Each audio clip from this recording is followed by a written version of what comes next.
My name is Bruce Lindvall, and I am providing you with this video about a book applying for graduate admissions to U.S. engineering schools that I have recently published with Amazon in May of 2024. You'll see from the slide that I retired from higher education after a career of 51 years. The last 18 were spent in the McCormick School of Engineering and Applied Science at Northwestern University, where I focused on graduate admissions to the engineering school, both master's and PhD admissions. This is a screenshot of the book. At the end, I'll give you my email address if you have questions and want to know more. In the meantime, I want to give you a quick overview of the information in the book through a series of several slides. Whether you're a high school student or a college student, you can begin asking questions about, will I need a graduate degree when I go to college? Will I stay in school or work after I complete my bachelor's degree? One of the things that students often struggle with is, will I work for a while and then go back to school? Will I complete a master's degree or a PhD? Or maybe what I should do is complete a master's degree and then decide about the PhD. I'm sure that many parents are going to ask, well, how are we going to pay for a graduate degree? We'll talk about that. That's also a part of the funding chapter in the book that I have written. Why would I pursue a PhD? I don't want to be a faculty member. And how early do you start planning? My answer is as soon as you think you might want to do this, you can start planning while you're a high school student, or when you're in college. It's important to start planning in your early years rather than wait till you're a senior. And then what should I know about a graduate degree and graduate admissions? Why a graduate degree? You'll see at the bottom of this page, I'm always concerned about really talented students who want to leave with a bachelor's degree and then realize after 2 or 3 years that they want to do more, but they're limited with their bachelor's degree. It's going to be more challenging work if you have a graduate degree. Salary will be higher, but salary should not be your focus. You really need to think about what type of career do you want to have? What do you want to do within that career? Higher levels as a starting point, as well as moving through promotions. When you're working, a graduate degree can be very important. There is a changing landscape between the fallout with the pandemic starting in 2020 and the economy. I think that graduate degrees are becoming more important.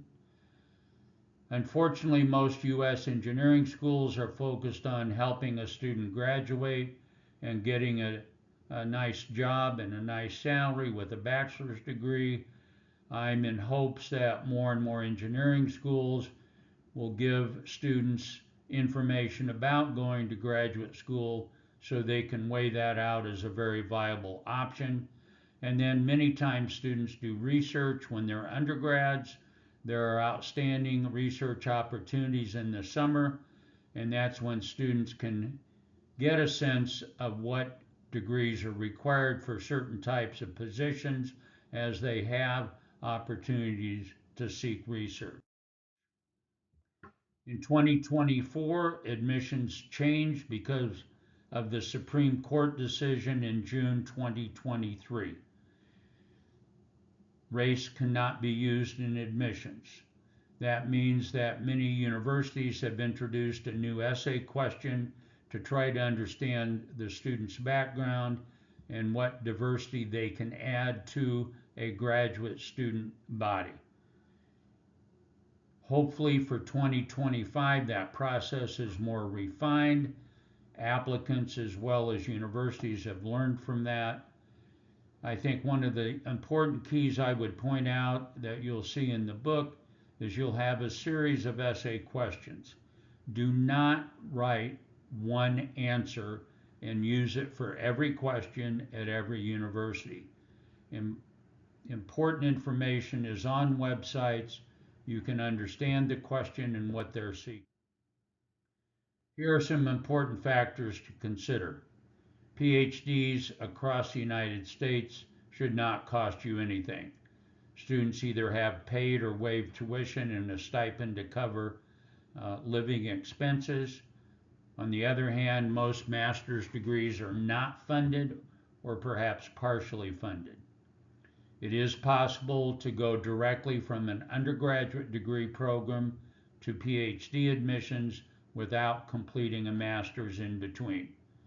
Most engineering students in the U.S. at both the master's and PhD level are from other countries. Most U.S. students go to work and don't seriously consider graduate programs. Perhaps only 20-30% of PhD graduates in the United States go into faculty positions. So let's talk a little bit about what's involved in graduate admissions. Many students hear about the graduate record exam, GRE, starting in 2020 when we had the pandemic. Test centers shut down. So that means for the last several admission cycles, either the GRE was not required, it was optional, or a few schools right now are starting to require it again. Usually you're going to have 2 or 3 letters of recommendation. My book will have a chapter on recommendations, how to seek people out. There will be a statement of purpose, a personal statement, perhaps other essay questions to learn about an applicant. Read the question. The prompts can be different, so understand what each university is asking. You'll usually submit a resume or CV. Typically, unofficial transcripts are uploaded with an application. Again, as I've said before, you need to read the website at each program and learn from that, understand what is required, and don't make assumption everything is the same. Interviews are usually not part of graduate admissions. Graduate admissions is usually centered on fall admissions, and then there are application fees that can range from $50 to $125. If you struggle with fees, ask the university if there are fee waivers.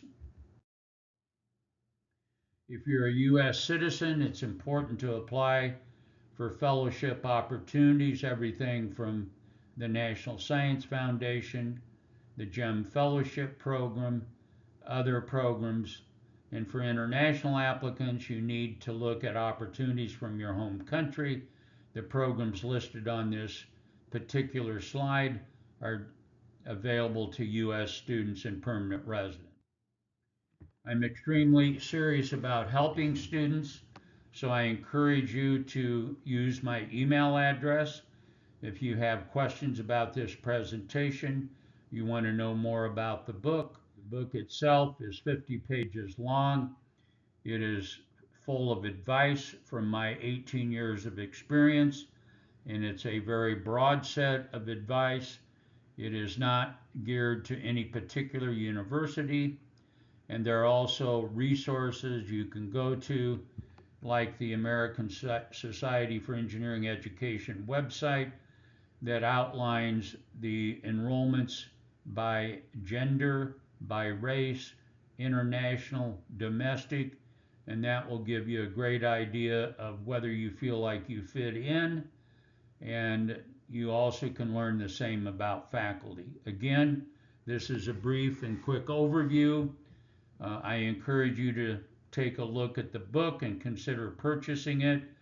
I'm also available at my email address, and I will be happy to help answer any questions that you may have.